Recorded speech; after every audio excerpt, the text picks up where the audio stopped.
अस्सलाम वालेकुम, क्या हाल है आपके व्यूअर्स। अच्छा 1.3 हम सॉल्व कर रहे थे। जो आज का लेक्चर है हमारा वो है क्वेश्चन नंबर 3 तक हम क्वेश्चन 2 तक सॉल्व कर चुके थे। आज हमारा क्वेश्चन नंबर 3 है। ठीक है, आप लोगों के पास भी बुक होगी, टेक्स्ट बुक में चेक कर लें। Find the root of equation दी गई है and hence express is it as a product of the linear factor. मतलब ये ऊपर वाला ही क्वेश्चन है, इसको भी हमने उसी तरह कन्वर्ट करना है। तो बिल्कुल बस क्वेश्चन से अलग दे दिया, क्वेश्चन बिल्कुल हमारा सेम टू सेम है। ठीक है जी,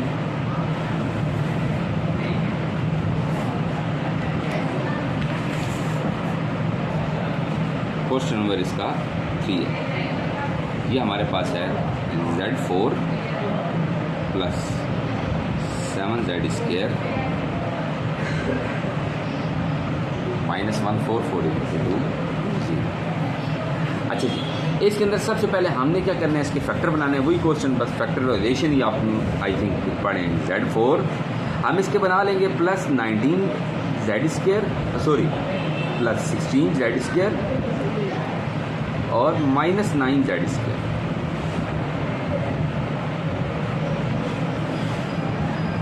ठीक है जी, ये हमारे इसके फैक्टर बनेंगे। अब फर्स्ट में से Z² अगर हम कॉमन निकालेंगे तो Z² प्लस 16 माइनस 9 कॉमन निकालेंगे तो Z² प्लस 16। ठीक हो जाएगी। और Z² प्लस 16 Z² माइनस 9। वही सिमिलर मेथड इसका हमारे पास आ जाएगा। ठीक है, इक्वल टू करना है, जो भी फैक्टर में लीनियर फैक्टराइजेशन करनी है तो ये हमारे पास आ जाएगा Z² प्लस, इसको हम लिख देंगे, सॉरी इसको कट करते हैं हम।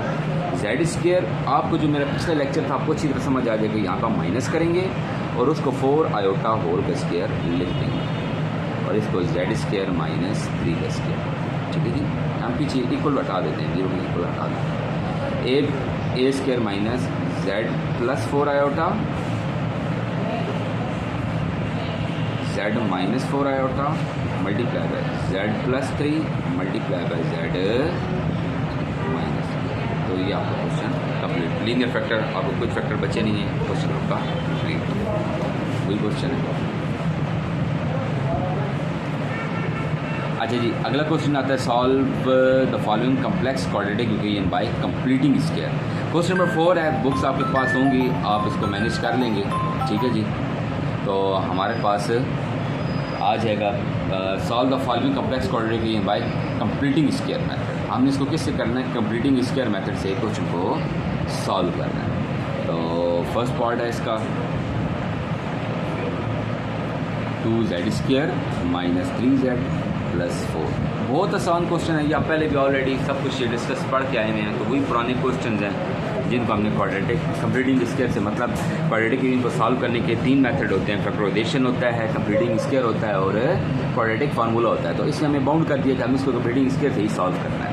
तो उसका सबसे पहला स्टेप क्या होता है, जो आपका Z² है यह अकेला होना चाहिए, इसके साथ कुछ भी नहीं होना चाहिए।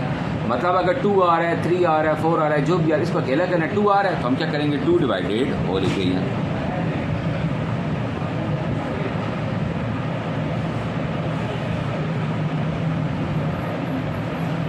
2 को डिवाइड करेंगे तो ये आ जाएगा Z² minus 3/2Z plus 2 equal to 0।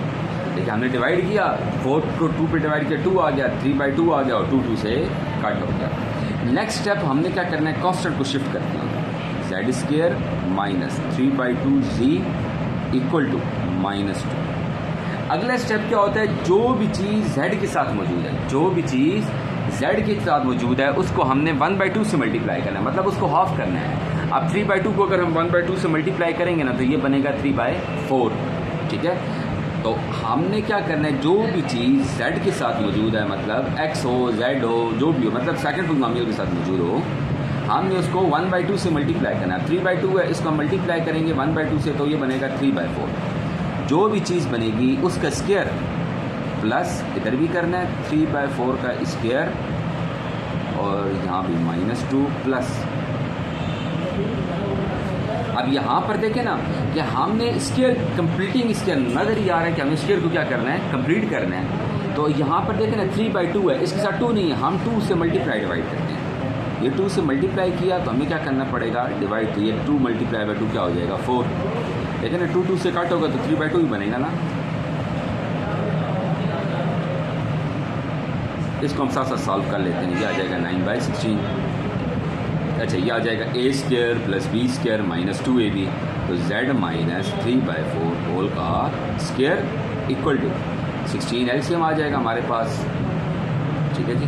और ये आ जाएगा -32 + 9 z - 3/4 होल का स्क्वायर इक्वल टू -32 + 9 हम करेंगे तो ये आ जाएगा हमारे पास -23। अच्छा, अब नेक्स्ट स्टेप में हमने क्या करना है, इसको मुकम्मल सॉल्व करना है। जब उसने बोला ना सॉल्व करना है तो हमें z की वैल्यूज़ निकालनी है, तो उसकी स्क्वायर आ रहा है तो हम क्या करेंगे, by taking square root on both side, दोनों तरफ स्क्वायर रूट लेंगे।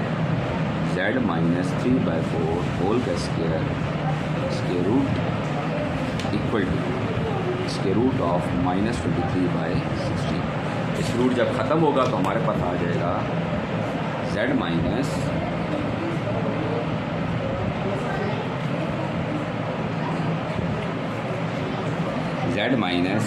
3/4, इसके स्क्वायर रूट कैंसिल, और वहाँ पर आ जाएगा प्लस माइनस। इसके रूट जब कैंसिल होता है ना तो प्लस माइनस आता है, तो ये हमारे पास है, देखें ना, इसके रूट कैंसिल होगा z - 3/4। और यहाँ पर देखें कि अंडर रूट के अंदर -23 है। आपको पता है अंडर रूट के अंदर जब भी -3 आता है तो हम क्या करते हैं, वो हमारे पास कम्प्लेक्स नंबर होता है। आपको पता है ना, जो आयोटा होता है, आयोटा = -1 का अंडर रूट होता है। तो सिमिलरली ये स्टेप 23 का तो अंडर रूट नहीं होता, वो तो हम ले नहीं सकते। 16 का होता है, वो 4 होता है। तो ये हमारे पास जो टोटल टर्म बनेगी वो ये टर्म बनेगी हमारे पास +-23 under root iota divided by 4।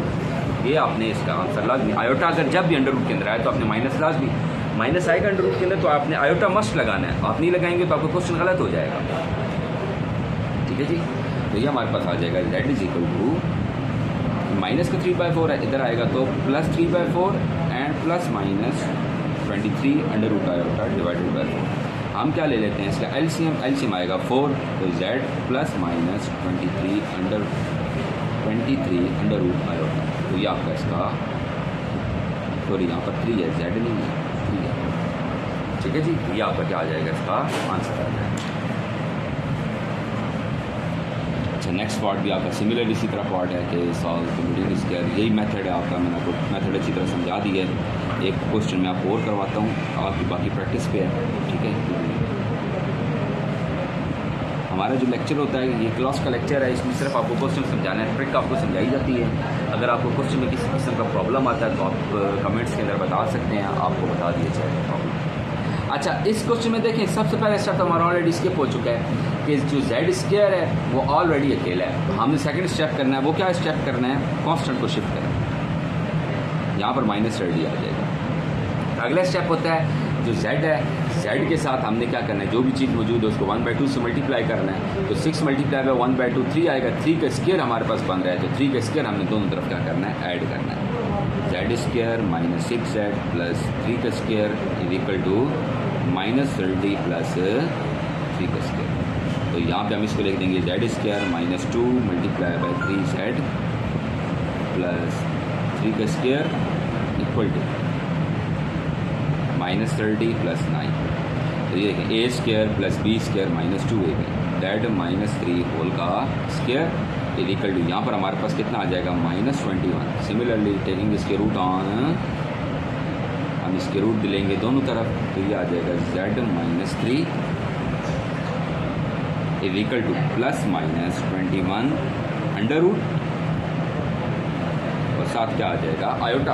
Iota क्यों आया वो आपको पिछले मैं बताया कि -1 आ रहा, हम यहाँ पे लिख लेंगे therefore -1 under root is equal to iota. जो -1 का अंडर रूट होता है वो किस इक्वल होता है, आयोटा की इक्वल होता है, इस वजह से। तो अब वहाँ पे वही z = 3 प्लस का हो जाएगा +-21 अंडर रूट आयोटा। ये आपको क्या आ गया इसका आंसर। अच्छा, इसमें से आपको कुछ डिफ़िकल्ट से क्वेश्चन कोई है, बस सब सिमिलर क्वेश्चंस हैं, हम इसके क्वेश्चन पार्ट नंबर 6 कर लेते हैं, ठीक है जी। बाकी मैंने स्किप कर दिए हैं क्योंकि बिल्कुल सिमिलर पार्ट्स हैं, और आई होप कि आपको पहले 2 पार्ट्स में अच्छी तरह समझ आ जाएगा। इस पार्ट में आपको अगेन मैं समझा देता हूँ। यहाँ पर हमने क्या करना है, सबसे पहले जेड स्क्वायर के साथ 3 आ रहा है, 3 को क्या करेंगे 3 डिवाइडेड होल इक्वेशन। पहले स्टेप आपको पता है कि जेड को हम निकाल के अलग कर दो होते हैं। यहाँ पर करेंगे z square minus 5/3 z plus 7/3 equal to 0। अगला स्टेप हमारे पास वही आ जाएगा, कांस्टेंट को उधर शिफ्ट करना है।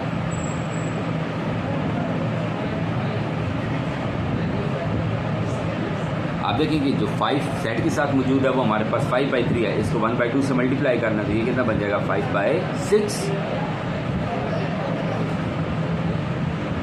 हमें पता चल गया कि हमने 5/6 का स्क्वायर यहाँ भी ऐड करना है और यहाँ भी करना है, तो यहाँ पर बन जाएगा जेड स्क्वायर 2 से मल्टीप्लाई डिवाइड करते हैं,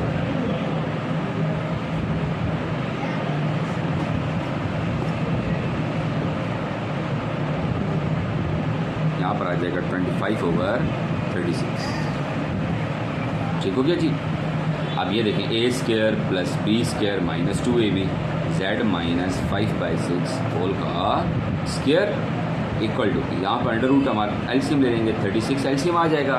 3 है ना, 3 का 12 टाइम टेबल जाता है, 12 को 7 से मल्टीप्लाई कर देंगे, तो 12 मल्टीप्लाई बाय 7 आई थिंक 84, और प्लस हमारे पास क्या आ जाएगा 25 जेड माइनस 5/6 होल का square is equal to minus 84 plus 5, हमारे पास जो आंसर आता है माइनस